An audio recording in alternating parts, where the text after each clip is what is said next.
भाई वीरेंद्र ने सीएम नीतीश कुमार को आरजेडी में आने का ऑफर दिया है, जिस पर बीजेपी नेताओं ने तंज कसा है। बीजेपी नेताओं का यह कहना है कि आरजेडी के नेता दिन में मुंगेरी लाल के सपने देख रहे हैं। राजनीति में न कोई परमानेंट दोस्त होता है, न परमानेंट कोई दुश्मन होते हैं। होता रहा है, हो सकता है हो। बिहार के मुख्यमंत्री नीतीश कुमार एक बार नहीं बल्कि 50 बार इस बात को दोहरा चुके हैं कि वो अब आरजेडी के साथ नहीं जाएंगे। हमसे गलती किया 2 बार, हम कभी उन लोगों को साथ किए और फिर बाद में हटा दिए। हम कभी इधर उधर नहीं जाएंगे। पर शायद आरजेडी नेताओं को अब भी नीतीश कुमार का इंतजार है। तभी तो 2025 बिहार विधानसभा चुनाव से पहले आरजेडी ने मुख्यमंत्री नीतीश कुमार के लिए फिर से दरवाजे खोल दिए हैं। आरजेडी विधायक भाई वीरेंद्र ने कहा कि राजनीति परिस्थितियों का खेल है, यहाँ ना कोई स्थायी दोस्त है ना स्थायी दुश्मन।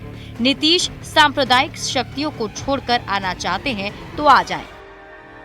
राजनीति में न कोई परमानेंट दोस्त होता है, न परमानेंट कोई दुश्मन होते हैं। इसलिए होता रहा है, हो सकता है हो। आरजेडी विधायक भाई वीरेंद्र के बयान पर बीजेपी के नेता तंज कस रहे हैं। देखिए, वो लोग जो है दिन में सपना देखने लगा है। सत्ता का बेचैनी इन लोगों को पागल बना दिया है। बीजेपी नेताओं का कहना है कि आरजेडी के नेता दिन में मुंगेरी लाल के हसीन सपना देख रहे हैं। अब मुंगेरी लाल का सपना नहीं देखें, कुछ होने जाने वाला नहीं है। भाई वीरेंद्र जी के साथ तो खुद उनके ही नेता श्री तेजस्वी यादव जी समय समय से खेला करते रहते हैं। सीएम नीतीश कुमार को लेकर हाल के दिनों में दिया गया आरजेडी विधायक भाई वीरेंद्र का ये कोई पहला बयान नहीं है। ऐसे में सवाल है कि जब नीतीश को लालू से नहीं प्यार, फिर आरजेडी को क्यों है सुशासन बाबू का इंतजार। न्यूज 18 के लिए खगड़िया से दिग्विजय, पटना से धर्मेंद्र और दानापुर से अमरजीत शर्मा के साथ ब्यूरो रिपोर्ट। गिरिराज सिंह ने लालू प्रसाद यादव पर तंज कसा है और कहा है कि लालू प्रसाद को भारत रत्न नहीं बल्कि संयुक्त राष्ट्र रत्न मिले। गिरिराज सिंह के बयान पर बिहार की सियासत गर्म है।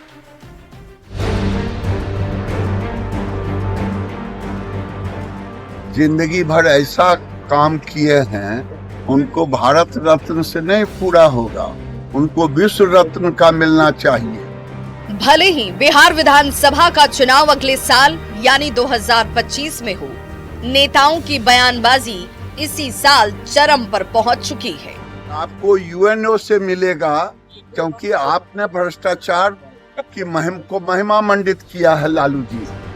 बीजेपी के फायर ब्रांड नेता गिरिराज सिंह ने बुधवार को बिहार के सीएम नीतीश कुमार के लिए भारत रत्न की मांग की, तो आरजेडी के नेता लालू प्रसाद के लिए भारत रत्न मांगने लगे, जिस पर गिरिराज सिंह ने तंज कसते हुए कहा कि लालू प्रसाद को भारत रत्न नहीं संयुक्त राष्ट्र रत्न मिले।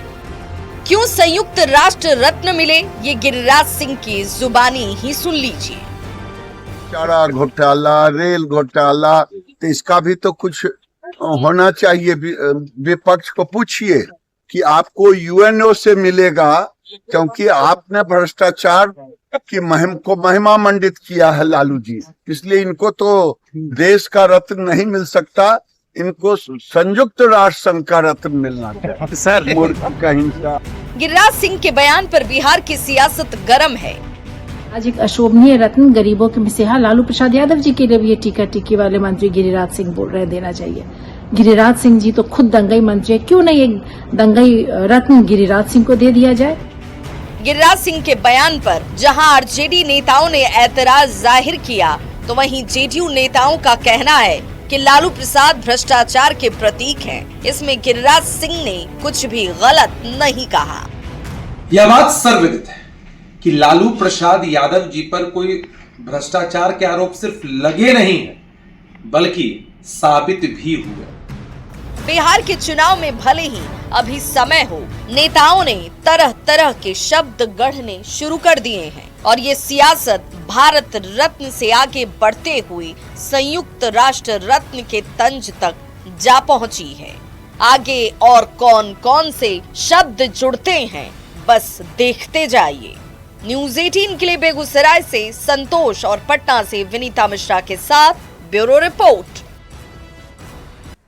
केंद्रीय मंत्री जीतन राम मांझी ने बड़ा बयान दिया है। उन्होंने दावा किया है कि आरजेडी के करीब 12 नेता एनडीए के संपर्क में हैं।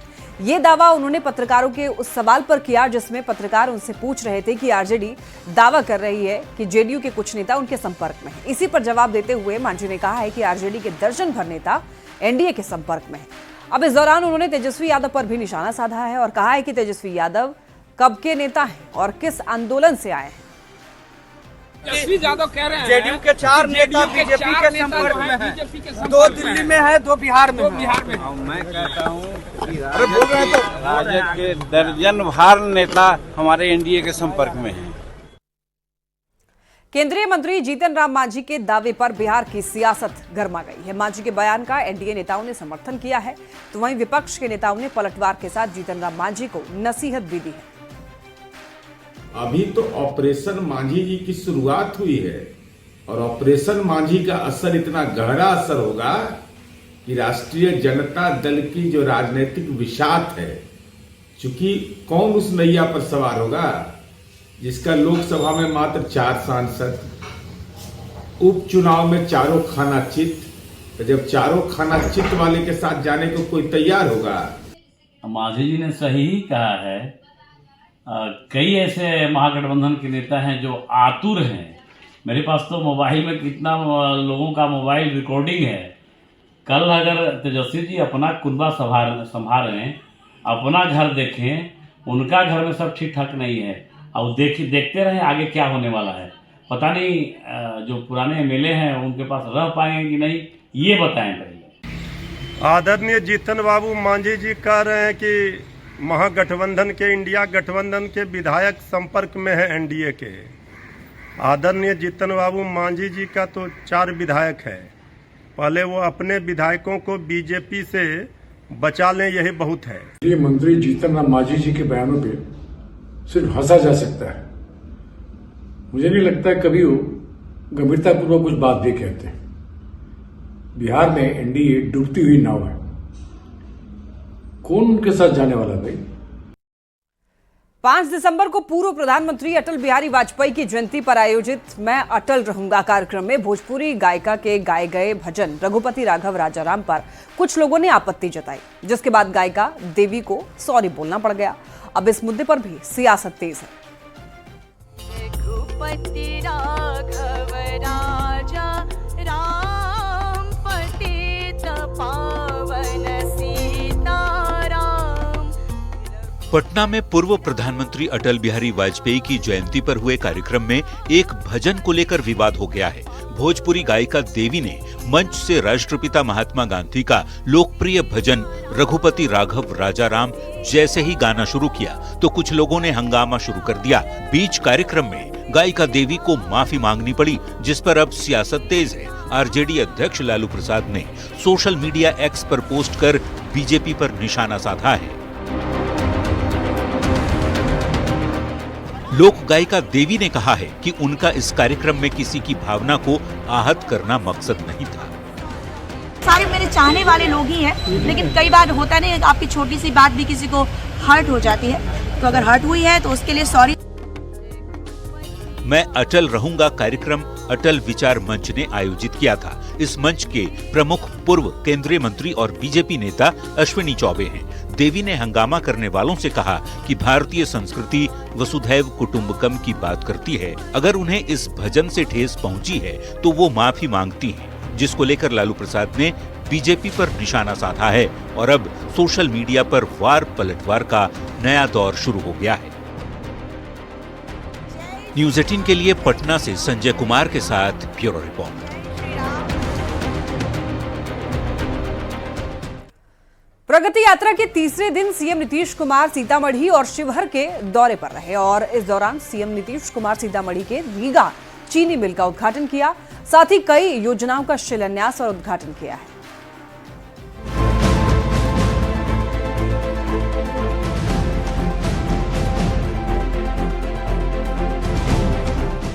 प्रगति यात्रा के तीसरे दिन सीएम नीतीश कुमार सीतामढ़ी पहुंचे, जहां उन्होंने बीते 5 साल से बंद पड़े रीगा चीनी मिल का उद्घाटन किया। 1932 में स्थापित रीगा चीनी मिल साल 2019 में बंद हो गई थी।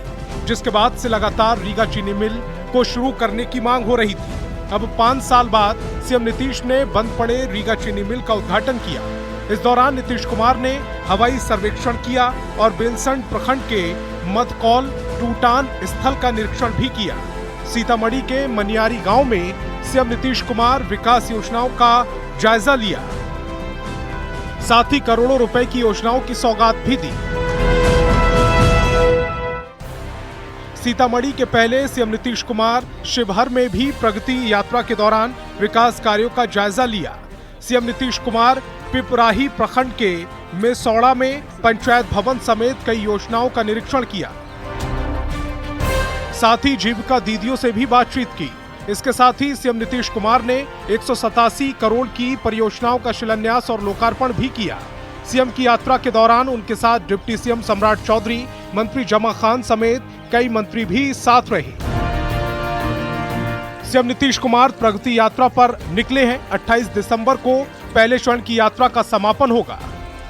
इस दौरान सीएम विकास कार्यों का जायजा लेने के साथ ही योजनाओं की भी सौगात दे रहे हैं। न्यूज 18 के लिए सीतामढ़ी से संवाददाता रवि एस नारायण और राकेश कुमार की रिपोर्ट।